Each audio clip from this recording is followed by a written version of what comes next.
Hello, hello. Are we recording? No, that's not. I was asking if we were recording. That's not how this starts. It's hello, hello. Welcome to Quackalope. We'll try it one more time. Okay. Hello, hello. Welcome to Quackalope. I'm Jesse. And I'm Jared. No, you're Jesse. No, I'm Jared. And I'm Jared. Nice to have you here. Today we're going to be going through Jesse's, I'm Jared. Jared's favorite solo games. Now, how often do you play solo games? A lot. Okay. A lot. And you do so for a variety of reasons. One, you like board games. Two, your family doesn't like playing with you that much. And No. three, No. you also run your own channel.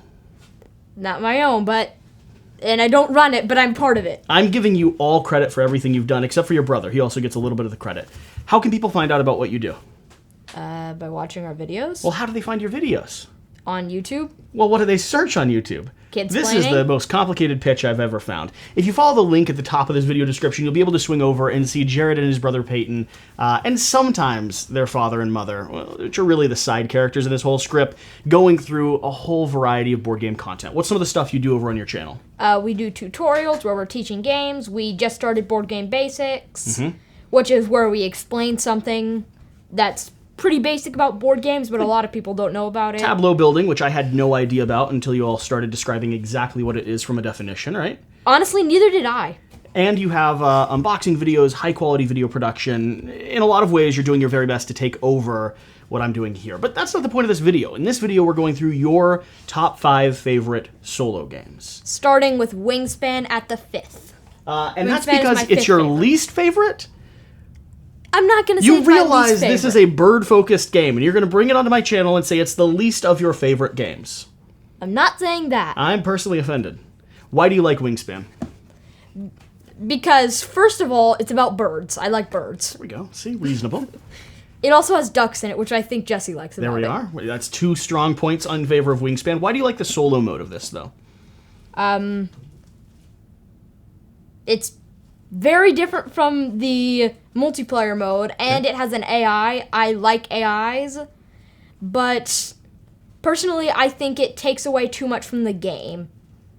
But that's really all I don't like about it. It's really fun. It's about birds. What are you doing in the solo mode of it? Is it just a matter of playing down cards to build your tableau and score as many victory points as possible, or what's the main thing you're working on?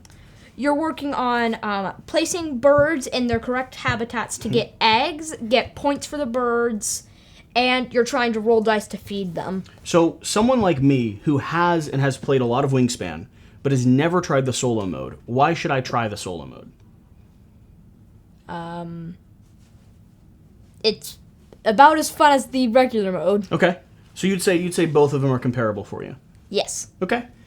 Sounds good. Now there is we have rules on here. There's a little bit of flavor text on the back of that if you wanna dive in. You're a bird enthusiast, am. researchers, bird watchers, ornithologists. What are ornithologists? Ornithologists are going to be like the scientific study of birds. So like an ornithological study, which is what we need to be in to get into this game, is going to be a scientific document and book compendium of various types of birds. Don't know what that is, but okay. Yeah. Well, you got the word right. And collectors, seeking to discover and attract the best birds in your aviary. Each bird extends to a chain of powerful combinations in one of your habitats' actions. These habitats focus on several key aspects of growth. Gain food tokens via custom dice in a bird feeder dice tower, lay eggs using miniatures in a variety of colors, and draw from hundreds of unique bird cards and play them. The winner is the player with the most points accumulated from bird bonus cards and around goals, eggs, cash food, and tucked birds. Or if you're like me, the winner is going to be the person that has the most ducks in their pond. So, And speaking of ducks, do you have some? somewhere in here, You're just going to look for ducks now? I'm going to look for a duck. Okay, reasonable. Hold on. No, I like this. I like Pause this. the video. No, we're not pausing it. That's a loon, not quite a duck, but I will say loon It has a chicks duck spend the bill. majority of their first week that count as a of duck? life riding on. That is not a duck. I can determine what is and is not a duck. Great blue heron, not a duck. Common loon, also not a duck. Let me just grab one here. Like I'll tell you whether or not it's a duck. A hooded mergerser. I don't think this is a duck. This might be a duck. I'm not sure. It looks very duck-like. Ooh, a common merganser. I'm not sure. This looks very duck-like. It's on water. I don't think it's a duck. That's a duck. A black-bellied whistling duck. This is, in fact, a duck. And you know, if I was just going by the picture alone, I would say not a duck. Either way, we're going from ducks to cats, right? Yes. Okay. Cats eat ducks. Depends on the ducks. Cats eat ducks. Depends on the ducks. These cats like quilts. Why is Calico next on your list for one of your favorite solo games?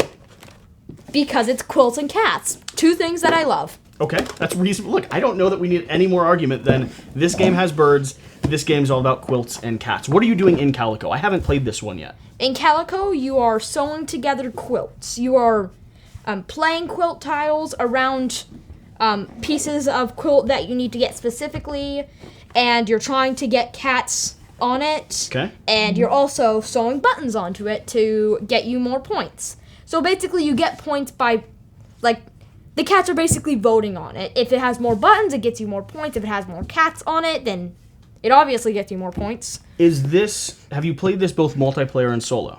Yes. How do you prefer? No? Only solo? Yes. So you prefer it solo? You haven't even bothered to play it multiplayer? No. What do you like about it as a solo game?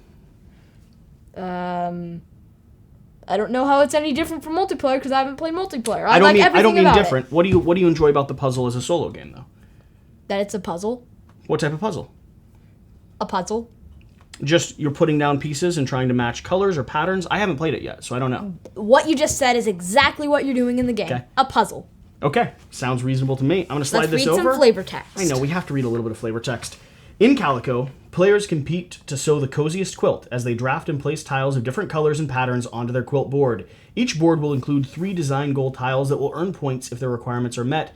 Players are also trying to create pattern groups to attract the cuddliest cats and groups of colors to which to sew buttons. The player who gains the most points from their design goal tiles, cats, and buttons win. I don't know about you. I don't think that was flavor text. It was flavor text. You've got a generous definition of what flavor text is, my friend. Wait. Before you get the next game. Coziest quilts. I hear. So, yes, okay. Cuddliest cats. I know. Buttons. It's not quite flavor text. It's almost flavor text. It's flavor text. That's an introduction more than a flavor text. That's okay, though, because I have hope for Subterra. In Subterra, you are cavers, or what's the other name for cavers? Terrorers. Sploosers? That's spelunkers. Splunkers. There we that's are. the word. Sploosers works too, though. That's when you don't hold onto the rope and you just land in the cave pond. Yes, that is sploosers. Splunkers is when you just fall into the cave pond while holding onto the rope. Sounds good. Whatever. Either Splashers. one, both work. What are you doing in this game? So, in Subterra, you are splunkers who have fallen into a cave and you didn't hold on to the rope. So you're splashers. Okay, reasonable. And you are in the cave. You find out that there are monsters in the cave who are trying to find you and capture you, which are called horrors. That's why I never go into caves.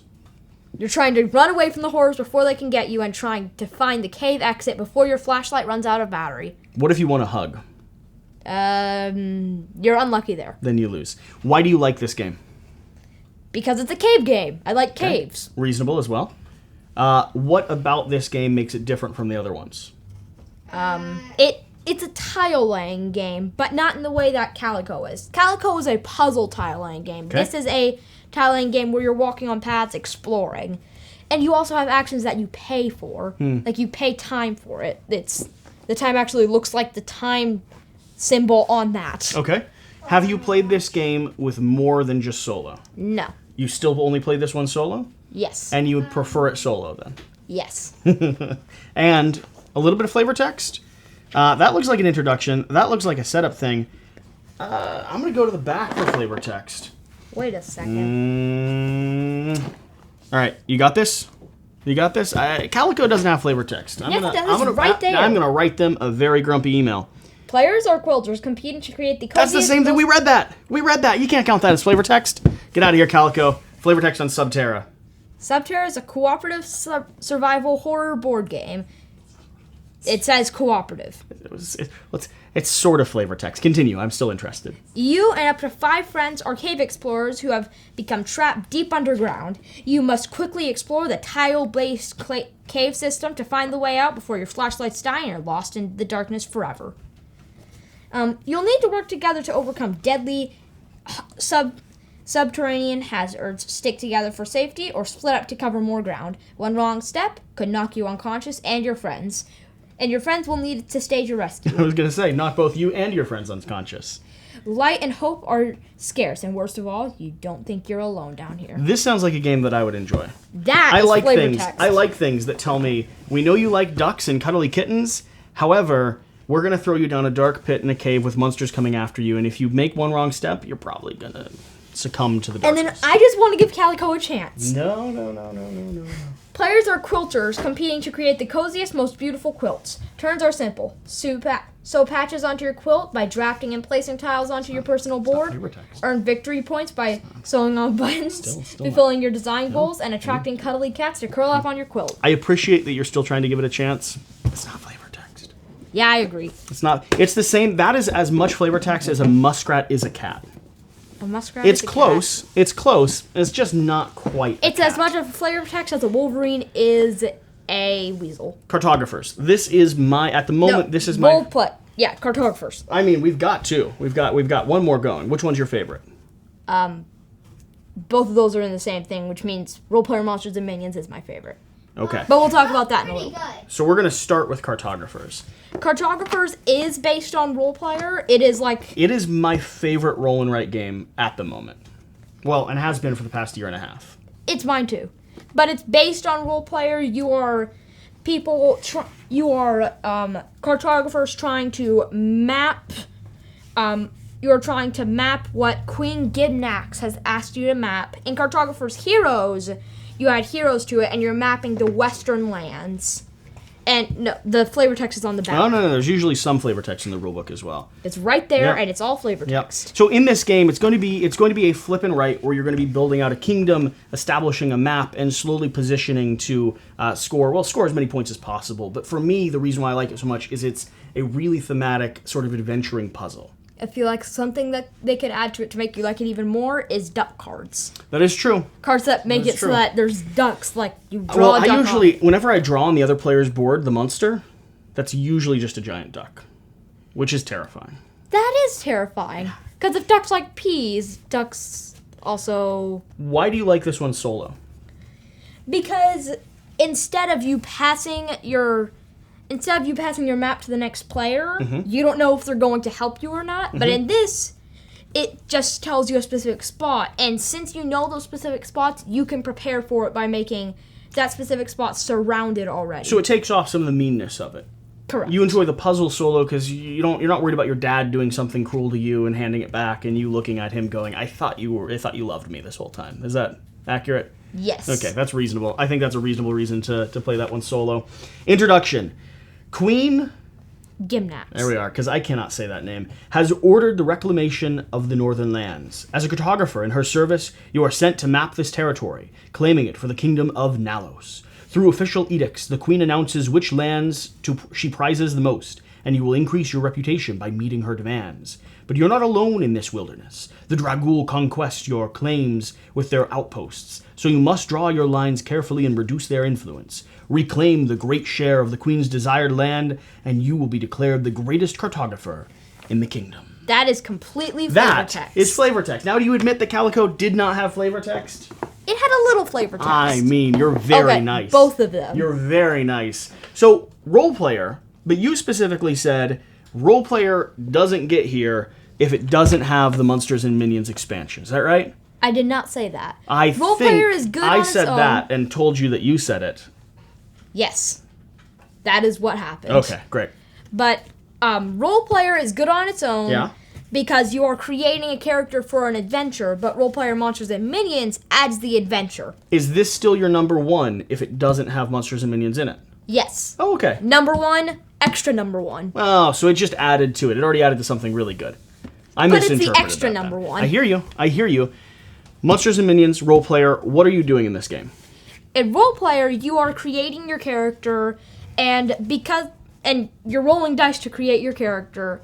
And when you're playing solo, because there's no one else to do it and take the cards from the middle, it depends on which cards you take. If you take the number 1 card, then nothing happens. Like, the other player doesn't do anything. But if you take the number 2 or 3 cards, depending on which one you took, it rolls differently. So it could have your best card taken or the card that you were not going to take at all taken. What does Monsters and Minions add in?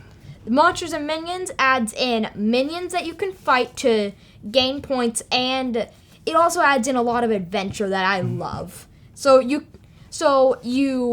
after you get the monsters, after you capture the monsters, you basically threaten them to telling you where the big boss monster is, and they tell you the location, the obstacle, and the attack that the monster will use. And using all of those, you beat the monster. You beat the really big bad monster, which isn't a wolf or a duck. Good. A duck would be terrifying. Oh, sure, of course. They a wolf always would are. eat the duck. No. You've never seen a quackalope consume a wolf? A giant quackalope? Yeah. A giant quackalope could Just honestly, just a regular sized quackalope can take down a wolf. Or regular size. I can't argue with that. No, you shouldn't be able to. Quackalope compared to a tiny wolf. No. Seems reasonable. A A regular big- size quackalope compared to a tiny wolf. A regular-sized quackalope compared to a giant wolf. We have your brother as the cameraman, slightly off camera. I'm looking at him right now. Hello, He's good just sir. like right behind Oh no, you. he's making this whole production happen. I'm very impressed with his camera skills. Why is this your favorite? Out of all of these, why do you not like Wingspan? You don't like Calico. You'd never play Cartographers again. Subterra is one that you can just throw down a well. Why is Cartographers, why is Role Player your favorite? Never said any of that about these. I love these I mean, I think I heard it. Why is this one your favorite, though? because you are adventuring, you are capturing, there's weapons, there's armor. Everything that I love about Percy Jackson and Rick Riordan's books put into a game. I hear that. It's the same reason why I love games that have little adorable forest creatures, because I grew up reading Mossflower and Redwall, and all of those, I just want to experience them. Do you want base game or you want the monsters for flavor text? Let's start with the base game and then do the monsters. All right. It's right on the back. Role Sorry player. if this is upside down. Mighty heroes don't just appear out of thin air. They must be created. Race, class, alignment, skills, traits, and equipment are all elements of the perfect hero, ready to take on the opposition in the quest for glory and riches. In Role Player, you compete with your opponents to create the greatest fantasy adventurer who has ever lived, preparing to embark on an epic quest. That is flavor text. It is flavor text. It's the same company. They respect flavor text. And then, Role Player Monsters and Minions. A call to arms. An abomination is terrorizing villages throughout the kingdom. Excuse me, I'm just a duck. No. Oh, you A weren't giant talking about me? You monster. were reading the box? Please continue, sorry. Leaving behind a path of death and destruction, a king has summoned all agile-bodied creatures to return to the capital and organize a plan to rid the kingdom of this menace. Again, I'm just a duck. These are very cruel words. Sorry, continue. No, that's the menace. Oh, okay. That makes A more duck sense. eater. That makes more sense. In Role Player Monsters and Minions, players compete not only to construct the greatest fantasy characters, but also to gather information about the looming threat and prepare for a final showdown against the beast. The more prepared the adventurers are for battle, the better they'll fare. Gather details from the monsters' minions for the fight ahead. Where's the monster's lair? What obstacles will there be along the way? How will they strike next? Players earn additional reputation stars by driving back the evil monster and its minions. The player with the most impressive reputation wins the game and becomes the heir to the kingdom. I like it. So these are going to be your official Favorite games. favorite solo games. And now, one thing that I want to do really quick. Okay. But I have to get off camera really quick. All right. Don't know what's happening. I need to play most of these. I haven't played the vast majority of these as solo experiences. Wingspan, I've played multiplayer. Cartographers, I've played multiplayer. Subterra, I'm interested in. Role Player, I've also played multiplayer. So, you gonna hop in? Get in here. You can replace him for the time being. What do you think of these games? I haven't played all of them. I've played this one, Yep. one, and both of these. Which one do you like? I probably would like this one or that one the most. But Okay. I do really like this one. You do really like Wingspan? Why do you like Wingspan? I like Wingspan because you're not really threatening each other. You're just trying to win. So you're not really threatening against each other. Okay. I mean, I can see him off camera drawing something. I'm not sure what's happening, but I'm just going to keep letting this run until he gets back on And frame. now he's just cutting pieces. Do you play solo or do you play multiplayer? I don't play solo that much because I like playing with other people. It's reasonable. It's reasonable. I don't like having friends personally, so I try to play solo. I'm kidding. I do. Let's talk about what they're doing though. Your dad is holding some metallic cube-shaped object. Your they're brother is moving running back in. I think he's gonna. Are you just gonna hop in the middle here? What do you got? What are you doing? Okay, a new you- monster. Okay. Did you hastily draw my logo? That's rude of you. That's not very nice of you. It's a monster. It defeats wolves. I see that. I see that as an aggressive stance that Kids Planning is taking against Quackalope by assigning this as a monster. You said that a quackalope could defeat a giant wolf. Doesn't mean that it's a monster. It can be a monster. It's a duck with antlers. It can be a monster. Whatever the case, I'm keeping this forever. We'll see you next time. I can write role player on the back. Thanks. Bye.